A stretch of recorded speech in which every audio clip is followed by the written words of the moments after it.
إن الحمد لله نحمده ونستعينه ونستغفره ونعوذ بالله من شرور أنفسنا ومن سيئات أعمالنا من يهده الله فلا مضل له ومن يضلله فلا هادي له وأشهد أن لا إله إلا الله وأشهد أن محمدا عبده ورسوله يا أيها الذين آمنوا اتقوا الله حق تقاته ولا تموتن إلا وأنتم مسلمون يا أيها الناس اتقوا ربكم الذي خلقكم من نفس واحدة وخلق منها يا أيها الناس اتقوا ربكم الذي خلقكم من نفس واحدة وخلق منها زوجها وبث منهما رجالا كثيرا ونساء واتقوا الله الذي تساءلون به والأرحام إن الله كان عليكم رقيبا يا أيها الذين آمنوا اتقوا الله وقولوا قولا سديدا يصلح لكم أعمالكم ويغفر لكم ذنوبكم ومن يطع الله ورسوله فقد فاز فوزا عظيما أما بعد فإن أصدق الحديث كتاب الله وخير الهدي هدي محمد صلى الله عليه وسلم وشر الأمور محدثاتها وكل محدثة بدعة وكل بدعة ضلالة وكل ضلالة في النار فأعوذ بالله من الشيطان الرجيم بسم الله الرحمن الرحيم قاف والقرآن المجيد بل عجبوا أن جاءهم منذر منهم فقال الكافرون هذا شيء عجيب أئذا متنا وكنا ترابا ذلك رجع بعيد قد علمنا ما تنقص الأرض منهم وعندنا كتاب حفيظ بل كذبوا بالحق لما جاءهم فهم في أمر مريج أفلم ينظروا إلى السماء فوقهم كيف بنيناها وزيناها وما لها من فروج والأرض مددناها وألقينا فيها رواسي وأنبتنا فيها من كل زوج بهيج تبصرة وذكرى لكل عبد منيب فأعوذ بالله من الشيطان الرجيم بسم الله الرحمن الرحيم إن الله لا يغفر أن يشرك به ويغفر ما دون ذلك لمن يشاء ومن يشرك بالله فقد ضل ضلالا بعيدا تمام قسم کی حمد و ثنا تعریف و توصیف اس وحدہ لا شریک کے لیے ہے جس نے اکیلا تنہا اس کائنات کو پیدا کیا اور اس کائنات میں مختلف قسم کے مخلوقات کو پیدا کیے اور ان مخلوقات میں ہمیں انسانوں کو سب سے افضل مخلوق یعنی اشرف المخلوق بنا کر اس دنیا میں مبعوث کیا اور ہمیں بھیجنے کے بعد یوں ہی لاچار بے بس تنہا نہیں چھوڑا بلکہ ہماری رشد و ہدایت کے لیے مختلف انبیاء اکرام کا نزول کیا درود و سلام ہو تمام انبیاء اکرام پر خصوصاً نبوت کی آخری کڑی جناب احمد مجتبی محمد مصطفیٰ صلی اللہ علیہ وسلم پر اللہم صلی علی محمد وعلى آل محمد كما صليت على إبراهيم وعلى آل إبراهيم إنك حميد مجيد اللهم بارك على محمد وعلى آل محمد كما باركت على إبراهيم وعلى آل إبراهيم إنك حميد مجيد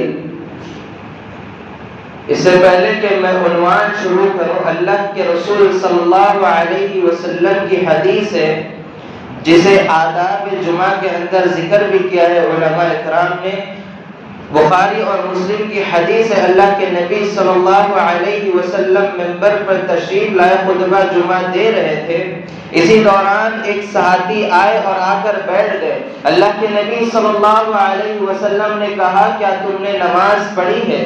تو صحابی نے کہا کہ میں نہیں پڑھا ہوں۔ اللہ کے نبی صلی اللہ علیہ وسلم نے کہا کہ اٹھو اور 2 رکعت ہلکی نماز پڑھ لو، یعنی دوران خطبہ جمعہ روک کر اللہ کے نبی صلی اللہ علیہ وسلم نے 2 رکعت تحیۃ المسجد پڑھنے کے لیے صحابی کو کہا ہے۔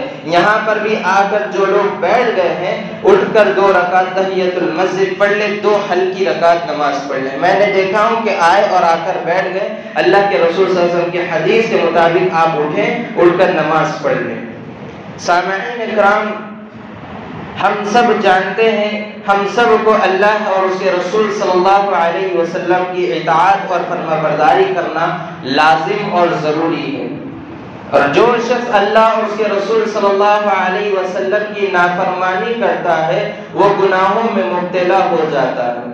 آج کے خطبہ جمعہ کا عنوان بھی یہی ہے، 7 ہلاک کر دینے والے گناہ کون سے ہیں؟ 7 ہلاک کر دینے والے گناہوں کے بارے میں آج ہم اس کے بارے میں تذکرہ کریں گے، اور اس سے بچنے کا کیسے بچ سکتے ہیں وہ بھی ہم آج جاننے کی کوشش کریں گے۔ ہم سب کو ہر گناہوں سے بچتے ہوئے زندگی گزارنا ہے، لیکن اہم جو گناہ اللہ کے نبی صلی اللہ علیہ وسلم نے بیان کی ہے وہ میں آپ کے سامنے بیان کر رہا ہوں۔ حدیث صحیح بخاری اور مسلم کی متفق علیہ روایت ہے۔ اللہ کے رسول صلی اللہ علیہ وسلم کی حدیث حضرت ابو ہریرہ رضی اللہ عنہ بیان کرتے ہیں، اجتنبوا السبع الموبقات۔ اللہ کے نبی صلی اللہ علیہ وسلم نے کہا تم 7 ہلاک کر دینے والے گناہوں سے اپنے آپ کو بچاؤ۔ صحابہ اکرام رضی اللہ عنہم نے سوال کیا، وما ہن یا رسول اللہ صلی اللہ علیہ وسلم، وہ کون سے گناہ ہیں جس سے آپ ہمیں بچنے کی تلقین کر رہے ہیں؟ اللہ کے نبی صلی اللہ علیہ وسلم وہ بیان کر رہے ہیں۔ اللہ کے نبی صلی اللہ علیہ وسلم کہہ رہے ہیں، والشرک باللہ والسحر وقتل النفس التي حرم الله الا بالحق واكل الربا واكل المال اليتيم وتولوا يوم الزحف وقذف في المحسنات الغافلات المؤمنات۔ یہ اللہ کے نبی صلی اللہ علیہ وسلم نے یہ 7 ہلاک کر دینے والے گناہوں سے اللہ کے نبی صلی اللہ علیہ وسلم نے صحابہ اکرام کو اور امت کو آگاہ کیا کہ تم ان 7 ہلاک کر دینے والے گناہوں سے اپنے آپ کو بچاتے ہوئے چلے۔ یہ 7 گناہ کون سے ہیں آج ہم اس کے بارے میں بات کرنے آئے ہیں۔ سب سے پہلا شرک باللہ، اللہ رب العالمین کے ساتھ شرک کرنا، اور دوسرا سحر یعنی جادو کرنا، اور تیسرا کہ کسی انسان کو بے حق قتل کرنا، اور چوتھا ربا کھانا یعنی سود کھانا، اور 5واں یتیم کا مال کھانا، یتیم کا مال ہڑپ لینا، اور 6واں کہ یوم الزحف سے بھاگنا، یعنی جب دشمن آپ کے سامنے کھڑے ہو، جنگ کا میدان ہو اور آپ اس سے بھاگ جائیں، اور 7واں کسی مومنہ خاتون پر یا مرد پر زنا کی تہمت لگائے۔ ان 7 چیزوں سے اللہ کے نبی صلی اللہ علیہ وسلم نے امت کو بچنے کا حکم دیا ہے، اور اس سے بچتے ہوئے زندگی گزارنے کا اللہ کے نبی صلی اللہ علیہ وسلم نے ہم کو آگاہ کیا ہے۔ تو آج ہم بھی یا آج میں بھی آپ کے سامنے یہ 7 گناہ جو اللہ کے نبی صلی اللہ علیہ وسلم نے بیان کی تھی وہ آپ کے سامنے رکھنے کی کوشش کروں گا،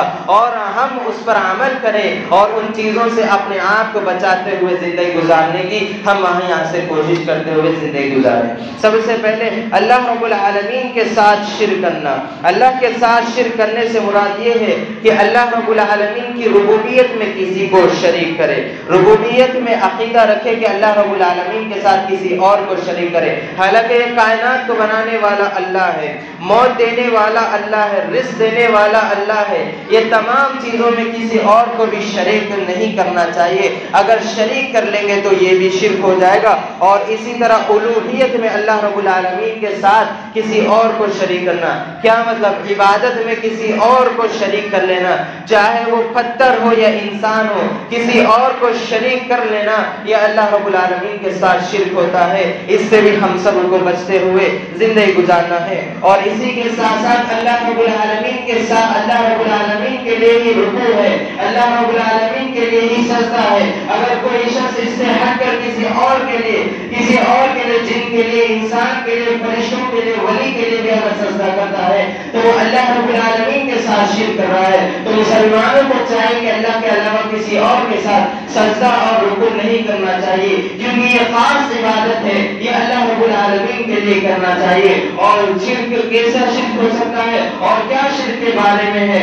اللہ کے رسول اللہ رب العالمین کے لیے ہی نظر اور نیاز کرنا چاہیے. اگر ہم کسی اور کے لیے نظر و نیاز کرتے ہیں تو یہ بھی شرک ہوگا.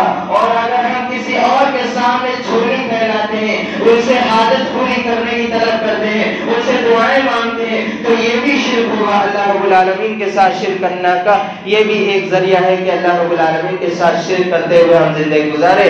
اور جو شخص اسی حال میں مرتا ہے اللہ رب العالمین اس کے بارے میں فرماتے ہیں ان اللہ لا یغفر ان یشرک به ویغفر ما دون ذلك لمن یشاء ومن یشرک باللہ فقد ضل ضلالا بعیدا. اللہ رب العالمین قرآن کریم میں سورہ نساء میں فرماتے ہیں بے شک اللہ کے ساتھ جو لوگ شریک بناتے ہیں وہ اللہ رب العالمین ان کو معاف نہیں کرنے والا یہاں تک کہ وہ توبہ نہ کر لے. اور اللہ رب العالمین کے ساتھ دیگر گناہوں کو جیسے تم چاہو اللہ رب العالمین معاف کرتا ہے, لیکن شرک ایسا گناہ ہے اللہ رب العالمین معاف نہیں کرے گا یہاں تک کہ بندہ اسے سچی توبہ نہ کر لے. اور جو شخص اللہ کے ساتھ شریک بناتا ہے وہ بہت دور کی گمراہی میں چلا جاتا ہے. اللہ رب العالمین نے سورہ نساء میں فرمایا وہ بہت دور کی گمراہی میں چلے جائے. اگر کوئی شخص شرک کرتا ہے اس سے پہلے کہ اس کو موت آ جائے وہ اللہ رب العالمین سے سچی توبہ کر لے کیونکہ اللہ رب العالمین تمام گناہوں کو معاف کرنے والا ہے اور شرک کو بھی معاف کرے گا. اگر آپ سچے دل سے توبہ استغفار کر کے اللہ رب العالمین کے سامنے آ کر توبہ استغفار کرے شرک سے تو اللہ رب العالمین آپ کو معاف کر دے گا. نہیں اگر اسی حال میں مر جائیں گے تو اللہ رب العالمین کہے گا بہت دور کی گمراہی میں چلے جائے گا انسان. جہنم ہمیشہ ہمیشہ کی جہنم ہے. اللہ رب العالمین سورہ مائدہ میں فرماتے ہیں انه من یشرک باللہ فقد حرم اللہ علیہ الجنہ ومأواہ النار وما للظالمین من انصار.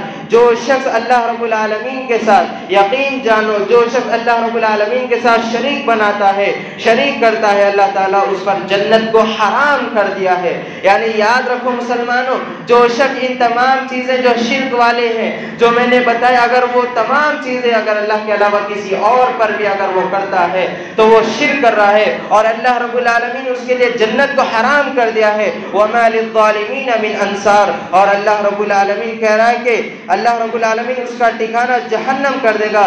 اور وما للظالمین من انصار. اور اللہ رب العالمین کہہ رہا ہے کہ ظالموں کا کوئی مددگار نہیں ہے. اللہ رب العالمین بھی اس کا مددگار نہیں رہے گا. اگر جو شخص یہ عقیدہ رکھے کہ اللہ کے ساتھ کسی اور کو ہی پکارا جا سکتا ہے اللہ رب العالمین کے علاوہ کوئی اور بھی ہماری حاجت پوری کر سکتا ہے اللہ کے علاوہ کوئی اور ہے جو ہماری دعاؤں کو قبول کر سکتا ہے تو ایسے شخص کے بارے میں اللہ رب العالمین کہہ رہے کہ اس پر جنت کو حرام کر دے اور اس کا ٹھکانہ جہنم ہوگا. وما للظالمین من انصار. اور ظالموں کا کوئی مددگار نہیں رہے گا. جو لوگ یہ کہتے ہیں کہ اللہ رب العالمین تک پہنچنے کے لیے وسیلے چاہیے تو وہ وسیلہ بھی کون سا وسیلہ ہونا چاہیے؟ اللہ رب العالمین کا تقرب حاصل کرنا ہے. وہ بہترین وسیلہ اللہ رب العالمین کے ناموں کا وسیلہ. اللہ سے کہیں کہ اللہ رب العالمین آپ رحمان ہیں آپ کو آپ کی رحمان صفات کا واسطہ فرمائے دعاؤں کو قبول کر لیجیے. یہ وسیلہ اللہ رب العالمین کا سب سے بہترین اس وسیلے سے آپ جا سکتے ہیں. لیکن جو شخص مر گیا ہو اس کے بعد جا کر اسے کہیں کہ آپ اللہ کے قریب پہنچ گئے آپ اللہ کے ولی ہیں آپ ہماری درخواست اللہ تک پہنچائیے یہ ہوگا شرک ہو جائے گا. اور اگر وہ یہ شرک کرتے ہوئے اسی حال میں مرتا ہے جو شخص تو اللہ رب العالمین اس کے لیے ہمیشہ جہنم میں ڈال دے گا. تو مسلمانوں کو چاہیے یہ تمام چیزیں یہ جو شرک والی تمام چیزیں ہیں اسے اپنے آپ کو بچاتے ہوئے اپنے دامن کو بچاتے ہوئے زندگی گزارے اور اللہ رب العالمین کے ساتھ شرک نہ کرے کیونکہ اللہ رب العالمین کائنات کو پالنے والا ہے. اللہ رب العالمین ہی ہے سب کو پیدا کرنے والا ہے سب کو مارنے والا بھی اللہ رب العالمین ہے اور رزق دینے والا بھی اللہ رب العالمین ہے. یہاں پر ایک مثال میں آپ کو بیان کرتا ہوں جو علماء نے بیان کی ہے کہ اللہ رب العالمین کے ساتھ شرک نہ کرنے کے لیے جو مثال بیان کی ہے علماء نے وہ مثال آپ کے سامنے بیان کرتا ہوں. شاید ہنسی بھی آ جائے لیکن رک جائیے کیونکہ خطبہ چل رہا ہے. یہ شرک کے بارے میں آپ کو بتا رہا ہوں اور اللہ رب العالمین کے بارے میں آپ کو بتا رہا ہوں کہ اللہ رب العالمین کتنا حلیم ہے، کتنا عظیم ہے، اس کے ساتھ شرک نہیں کرنا چاہیے۔ دیکھیے اگر کوئی شخص اپنی بیوی کے پاس جائے اور اس سے اچھے سے بات چیت کرے اور وہ یہ کہے اس کو، اور وہ سونا وغیرہ بھی اس کو لا کے دیتے جائے، اور بیوی اس سے کہے کہ آپ میرے اچھے شوہر ہیں، آپ میرے پیارے شوہر ہیں، تو پھر اس کا شوہر سے کیا کرے گا؟ جب بیوی وہ کہے کہ آپ میرے شوہر ہیں تو شوہر اور خوش ہو جائے گا، تو اس کے لیے اور کچھ زیورات دے کر بھی آ کر اسے دے گا، اس سے اور محبت سے بات کرے گا، اس کے ساتھ اور پیار سے بات کرے گا، اس کے لیے باہر سے کھانا بھی لائے گا، جو کچھ لانا چاہے اس کے لیے لا کر دے گا۔ جس دن بیوی اس سے کہے آپ میرے بھی شوہر ہیں، تو اس دن کیا ہوگا؟ آپ میرے بھی شوہر ہیں تو اس دن کیا ہوگا؟ سونا چوری ہو جائے، غلہ چوری ہو جائے، دنیا کی تمام چیزیں چوری ہو جائے اس کے گھر سے، اس کو پرواہ نہیں ہوگی۔ لیکن جس دن اس کی بیوی اس سے کہہ دے آپ میرے بھی شوہر ہیں، تو اس دن اس پر قیامت آ جائے گی اس شوہر پر، اور اسے مارے گا، توڑے گا، اور اسے طلاق بھی دے دے گا، یہاں تک نوبت آئے گی گھر سے دھکا دے کر بھی بھگا دے گا۔ پھر آپ کیسے کہہ سکتے ہیں کہ اللہ رب العالمین بھی ہماری سنتا ہے، بھلا اجمیر کے بابا بھی ہماری سنتے ہیں؟ وہ اللہ رب العالمین جو کائنات کو پیدا کرنے والا ہے، آپ کو رزق دینے والا ہے، جب زمین کے اندر کیڑے مکوڑوں کو، پتھروں کے اندر کیڑے مکوڑوں کو رزق دینے والا اللہ رب العالمین ہے، وہ سب کو رزق دے رہا ہے۔ کسی کو آپ غور کریے، آپ سوتے ہیں تو آپ کو بھوکا پیٹ نہیں سلاتا اللہ رب العالمین، اور جب آپ اٹھتے ہیں تو آپ کو بھوکا پیٹ بھی نہیں اللہ رب العالمین رکھتا، فوراً آپ ناشتہ بھی کر لیتے ہیں، وہ اللہ رب العالمین آپ کے پیٹ میں رزق ڈالتے رہتا ہے۔ لیکن پھر ہم کیسے کہہ سکتے ہیں کہ اللہ رب العالمین بھی ہماری سنتا ہے، اجمیر کے بابا بھی سنتے ہیں، یا پھر کئی اور کے بابا بھی ہماری سنتے ہیں؟ کتنی شرم والی بات ہے جب انسان اپنے لیے بھی کا لفظ نہیں استعمال پسند کر سکتا، تو پھر وہ اللہ رب العالمین کس طرح اپنے لیے بھی کا استعمال کر لے؟ کیونکہ وہی کائنات کو پیدا کیا ہے۔ آدم علیہ السلام سے لے کر قیامت تک جتنے انسان آنے والے ہیں، سب کو پیدا کرنے والا اللہ رب العالمین، سب کو رزق دینے والا اللہ رب العالمین ہے، نعمتوں سے نوازنے والا اللہ رب العالمین ہے۔ پھر ہم کیسے دوسروں کے پاس جا کر اس سے اپنی حاجت پوری کرنا چاہتے ہیں؟ مسلمانوں وقت ہے، جو بھی ہم سے شرک ہو رہا ہے اس سے بچ جائیے، اور جو بھی ہمارے رشتے دار ہیں ان کو بھی نصیحت کریے کہ شرک بہت بڑا گناہ ہے، ایسا گناہ ہے جس کے لیے اللہ نے کہا کہ جنت کو حرام کر دیا اور ٹھکانہ جہنم قرار دیا، اور پھر ہم کو ظالم کا قرار دیا ہے، اور اس کے بعد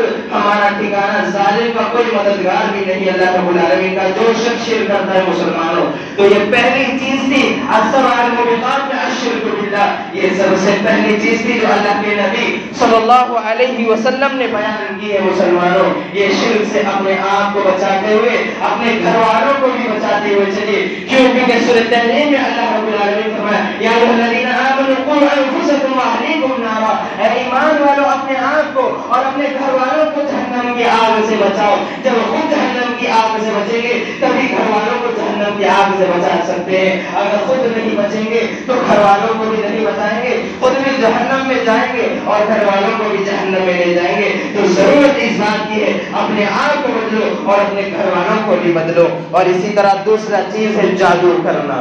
دوسری چیز جو اللہ کے نبی صلی اللہ علیہ وسلم نے منع کیا ہے، بڑا گناہ قرار دیا ہے، وہ ہے جادو کرنا۔ ساتھ ہلاک کر دینے والے گناہوں میں سے دوسری چیز جادو کرنا ہے۔ مسلمانوں اللہ کے نبی صلی اللہ علیہ وسلم نے اس سے بچنے کا حکم دیا ہے۔ عربی زبان میں جادو کو سحر کا لفظ استعمال کیا گیا ہے، سحر کہتے ہیں جادو، اور علماء نے اس کا بیان کیا ہے، سحر کا مطلب بیان کیا ہے، وہ عمل جس میں شیطان کا قرب حاصل کیا جاتا ہے، شیطان کا قرب حاصل کیا جاتا ہے اور پھر اس سے مدد دی جاتی ہے، شیطان کو خوش کیا جاتا ہے، پھر اس کے بعد اس کی مدد دی جاتی ہے۔ جبکہ عربی زبان کے مشہور امام زہری کہتے ہیں سحر دراصل کسی چیز کی حقیقت سے اس کو بدل کر اس کی دوسری چیز میں اس کو نام دے دیا جائے، یہ ہے سحر کا مطلب۔ اور اسی طرح امام قدامہ رحمۃ اللہ علیہ، ابن قدامہ رحمۃ اللہ علیہ جادو کے بارے میں فرماتے ہیں، جادو ایسا دم ہے، ایسا درود ہے، ان الفاظ کا نام ہے جنہیں بولا یا لکھا جائے، یہ جادوگروں کا ایسا عمل ہے جسے کرنے سے انسان کا بدن اور انسان کا دل یا اس کی عقل متاثر ہو جاتی ہے۔ جس پر جادو کرنا مقصود ہو جاتا ہے، جس پر جادو کیا جاتا ہے، اس کا ذہن، اس کی عقل، اس کا دل اور اس کا جسم بدل جاتا ہے، حقیقت سے بدل جاتا ہے۔ یہ جادو ہے، یہ کہا گیا ہے علماء نے۔ اور جادوگر شیطان کیا کرتا ہے؟ شیطان کا قرب حاصل کرنے کے لیے ایسے کاموں کو انجام دینا ضروری ہے، ایسے کاموں کو انجام دینا چاہیے جس سے پھر شیطان کی مدد حاصل کی جاتی ہے۔ وہ آپ کے سامنے چند چیزیں بتا کر میں اپنے آگے بیان کرتا ہوں۔ اس سے کیا کرنا ہوگا؟ جادو سیکھنا ہے تو سب سے پہلا کام ہے قرآن مجید کی آیتوں کو نعوذ باللہ گندگی سے لکھنا ہوگا۔ جادوگروں کو جب جادو سیکھنا ہے، قرآن کریم کی آیتوں کو گندگی سے لکھنا ہوگا۔ اور کچھ چیزوں کو جادوگر سورہ فاتحہ کو الٹا لکھتے ہیں، اور کچھ وضو نہیں کیے بغیر نماز پڑھ لیتے ہیں، اور ہمیشہ حالت جنابت میں رہتے ہیں، اور قرآن کریم کی آیتوں کو پیر کے نچلے حصے پر لکھتے ہیں۔ اور کچھ لوگ جادوگر کچھ قرآن کریم کی آیتوں کو اور قرآن کریم کو باندھ کر پیر میں بیت الخلا جاتے ہیں۔ یہ شیطان کی بات کو ماننا ہوگا، تبھی شیطان اس کی مدد کرتا ہے۔ جب تک شیطان اس کی مدد نہیں کرتا، اور آگے بڑھے شیطان کیا کرواتا ہے؟ اپنے سگی ماں اور سگی بیٹی سے زنا بھی کرواتا ہے، اور اسی طرح جادوگر یہ سب تمام چیزیں کرتا ہے۔ تو پھر شیطان اس سے ایسے جملے لکھواتا ہے، ایسے جملے پڑھواتا ہے جو شرکیہ ہو۔ عربی زبان سے ہٹ کر دوسری زبان میں لکھنا ہوگا، دوسری زبان میں پڑھنا ہوگا۔ یہ جادوگر کو عمل کرنا ہوتا ہے، تبھی جا کر شیطان اس کی مدد کرتا ہے۔ اللہ کے نبی صلی اللہ علیہ وسلم نے ہمیں اس چیز سے منع کیا ہے، اس سے رکنے کا اللہ کے نبی صلی اللہ علیہ وسلم نے ہمیں حکم دیا ہے۔ کیا یہ شیطان اور یہ کفر ہے مسلمانوں؟ جادو کرنا کفر بھی ہے۔ کیا اب سوال پیدا ہوتا ہے، کیا جادو واقعتاً اثر ہوتا ہے یا نہیں ہوتا ہے؟ جادو اثر ہوتا ہے یا نہیں ہوتا ہے؟ اس کا جواب یہ ہے کہ جادو واقعتاً اثر اللہ رب العالمین کے حکم سے ہوتا ہے۔ اللہ کے نبی صلی اللہ علیہ وسلم کو بھی جادو کیا گیا تھا۔ اما عائشہ رضی اللہ عنہ بیان کرتی ہے کہ قبیلے بنو زخرف سے تعلق رکھنے والا شخص جس کا نام ہے لبید بن عاصم، اس نے نبی کریم صلی اللہ علیہ وسلم پر جادو کیا تھا۔ اما عائشہ بیان کرتی ہے اللہ کے نبی صلی اللہ علیہ وسلم جب میرے گھر میں ہوتے تو آپ صلی اللہ علیہ وسلم بہت تکلیف میں رہتے، آپ یہ سوچتے کہ میں وہ کام کر چکا ہوں، بھلا کام کر چکا ہوں، حالانکہ آپ وہ کام نہیں کیے ہوتے، اور آپ رات بھر تک اللہ سے دعا کرتے اس سے نجات کے لیے۔ اور ایک دن اللہ کے نبی صلی اللہ علیہ وسلم اما عائشہ سے کہتے یا عائشہ اشرت ان اللہ افتنی، اللہ کے رسول صلی اللہ علیہ وسلم کہتے ہیں کہ اے عائشہ اللہ نے مجھے عافیت دے دی ہے، اللہ نے تم کو معلوم ہے اللہ نے میری دعا قبول کر لی۔ میرے پاس دو آدمی آئے تھے، اللہ کے نبی صلی اللہ علیہ وسلم اپنا واقعہ بیان کر رہے ہیں کہ اللہ کے نبی صلی اللہ علیہ وسلم لیٹے ہوئے تھے، آرام کر رہے تھے، اما عائشہ سے بیان کر رہے دو آدمی آئے تھے، ایک میرے سر کے پاس کھڑا ہو گیا، دوسرے میرے پیروں کے پاس کھڑا ہو گیا، اور ایک دوسرے سے سوال کر رہا ہے۔ ایک شخص پوچھتا ہے کہ اس شخص کو کیا ہو گیا؟ وَمَا وَجَعَ الرَّجُلِ کیا اس شخص کو کیا ہو گیا ہے؟ وہ کہتا ہے مدبوع، انہیں جادو کیا گیا ہے، ان پر جادو ہوا ہے۔ اور دوسرا کہتا ہے کس نے کیا ہے؟ لبیدہ بن عاصم، جو جواب دے رہا ہے پیر کے پاس کھڑے ہو کر، وہ کہہ رہا ہے لبیدہ بن عاصم نے ان پر جادو کیا ہے۔ اور سوال کرنے والا سوال کرتا ہے کن چیز میں کیا ہے؟ سوال جواب دینے والا کہتا ہے کنگھی میں کیا ہے، بالوں میں کیا ہے، کھجور کے خوشوں کے غلاف میں کیا ہے۔ اور پھر سوال کرنے والا سوال کرتا ہے وہ کہاں پر ہے یہ تمام چیزیں؟ تو کہتا ہے جواب دینے والا ایک کنویں میں ہے، ایک بیر میں ہے۔ تو اللہ کے نبی صلی اللہ علیہ وسلم چنانچہ اپنے صحابہ اکرام کو لے کر اس کنویں کے پاس گئے، اور وہاں پر جا کر پھر واپس آ گئے۔ اما عائشہ سے کہنے لگے یا عائشہ کأن ماءها نقعده حناء او كأن رؤوس نقلها رؤوس شیاطین۔ اللہ کے نبی صلی اللہ علیہ وسلم عائشہ سے کہتے ہیں اے عائشہ اس کا پانی بالکل سرخ رنگ کا تھا، کالے رنگ کا تھا، اور اس پر جو کھجور تھے اس کے سر ایسے تھے گویا کہ اس کے شیطان کے کھوپڑی ہے۔ اللہ کے نبی صلی اللہ علیہ وسلم کہتے ہیں کہ جیسے شیطان کے کھوپڑی، یعنی وہ انتہائی بد شکل کے تھے۔ اما عائشہ روایت کرتے ہیں، اما عائشہ کہتے ہیں کہ آپ نے اس کو نہیں نکالا۔ اللہ کے نبی صلی اللہ علیہ وسلم فرماتے ہیں اللہ نے مجھے عافیت دے دی، میں اس لیے نہیں نکالا کہ لوگوں میں فتنہ ہو جائے اور شر پھیل جائے۔ پھر اللہ کے نبی صلی اللہ علیہ وسلم نے پھر بعد میں جا کر اسے وہاں سے نکال دیا ہے۔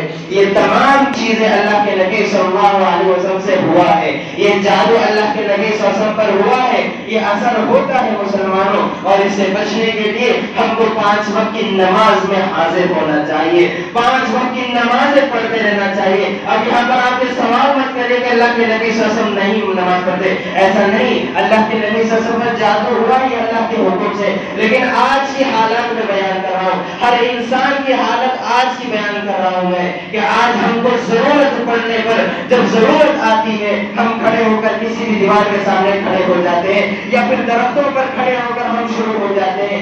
یہی وجہ ہے راتوں کے وقت ہم چلے جاتے ہیں، نہ اعوذ باللہ نہ بسم اللہ نہ این کا استعمال، بس ہم چلے جاتے ہیں۔ یہی وجہ سے تو ہم پر جن اور جادو کے اثرات ہوتے ہیں، اور نمازوں میں جو ہم آتے نہیں ہیں، مساجد ویران ہوتی ہے، جمعہ کا دن بھی مسجد ویران رہتی ہے مسلمانوں، فجر کی نماز میں بھی 2 رکعت ہوئی، 2 صف کی ہوتی ہے مسلمانوں، 2 صف میں نماز ختم۔ جس طرح رمضان المبارک کے اندر مساجد آباد تھی، آج وہی مساجد شکایت کر رہی ہے کہ جو رمضان کے مہینے میں مصلی آتے تھے وہ کہاں چلے گئے؟ کیا وہ صرف رمضان کے مسلمان تھے؟ آج مساجد یہ سوال کر رہی ہے، کیا جواب دیں گے مسلمانوں جب جہنمیوں سے جنتی سوال کریں گے؟ میں سلککم فی سقر قالوا لم نکن من المصلین، جب جنتی جہنمیوں سے سوال کریں گے تو ان کو کس جرم کی پیدائش میں جہنم ملی ہے، وہ اپنا پہلا جرم بیان کریں گے، لم نکن من المصلین، ہم نماز نہیں پڑھتے تھے۔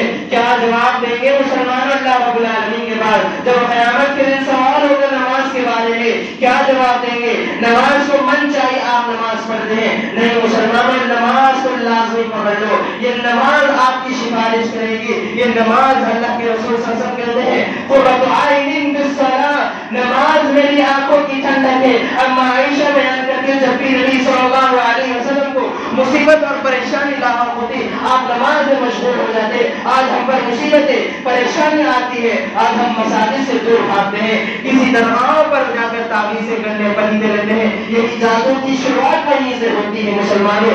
نہیں مسلمانوں نماز کو لازمی پکڑ لو، نماز کو باجماعت ادا کرو مسلمانوں، مسجد کو آباد کرو۔ پھر ایسا وقت آئے گا کہ مساجد کو جب شہید کر دیا جاتا تو تم آوازیں اٹھاتے ہوئے سڑکوں پر نکل جاتے ہو، جب آباد تھی، جب تم نے آباد نہیں کیا، جب اسے گرا دیا گیا شہید کر دیا گیا، جب تم باہر نکلتے ہو۔ نہیں مسلمانوں نماز کو 5 وقت کی نمازوں کی حفاظت کرو۔ اللہ رب العالمین نے کہا کہ حافظوا علی الصلاۃ والصلاۃ الوسطی، اللہ رب العالمین کہتا ہے نمازوں کی حفاظت کرو، خاص طور سے درمیانی نماز یعنی عصر کی نماز کی حفاظت کرو۔ اللہ رب العالمین نمازوں کی حفاظت کرنے کا حکم دیا ہے۔ مسلمانوں ہم نے بارہا شیخ زبیر علی زئی رحمۃ اللہ علیہ کا واقعہ سنا ہے کہ شیخ زبیر علی زئی رحمۃ اللہ علیہ کافی مہینے اسپتال میں ایڈمٹ تھے، ان کو پیمپل لگایا جاتا تھا اور وہ جب بار بار بے ہوش ہو جاتے تھے، اور جب بھی ہوش آتا وہ سوال کرتے کہ کیا وقت ہے، کون سی نماز کا وقت ہے، انہیں جواب دیا جاتا کہ ظہر کا ہے، نماز پڑھتے اور بے ہوش ہو جاتے۔ اسی طرح وہ دنیا سے چلے گئے، اور ابھی جو چند دن پہلے انتقال ہوا مفتی مبشر احمد ربانی حفظہ اللہ جو پڑوسی ملک پاکستان کے مفتی تھے، ان کا بھی انتقال کس طرح ہوا؟ کافی مہینے وہ ویل چیئر پر بیٹھے ہوئے تھے، گھر پر نماز ہو رہی تھی ان کی، اور جس دن ان کا انتقال ہوا اپنے بیٹے سے کہا یا اپنے بھائی سے کہا کہ مجھے وضو کراؤ، اور آج میں ویل چیئر پر مسجد نہیں جاؤں گا، آج میں پیدل مسجد جاؤں گا۔ وہ مسجد کو گئے ہیں پیدل مسلمانوں، یہ ہم کو نصیحت ہے ان علماء سے۔ اللہ رب العالمین کے نبی صلی اللہ علیہ وسلم نے کہا کہ علم اٹھا لیا جائے گا قیامت سے پہلے، اس کا مطلب یہ نہیں کہ علم کو اٹھا لیا جائے گا بفضل العلماء، علماء کو موت دے کر اٹھا لیا جائے گا۔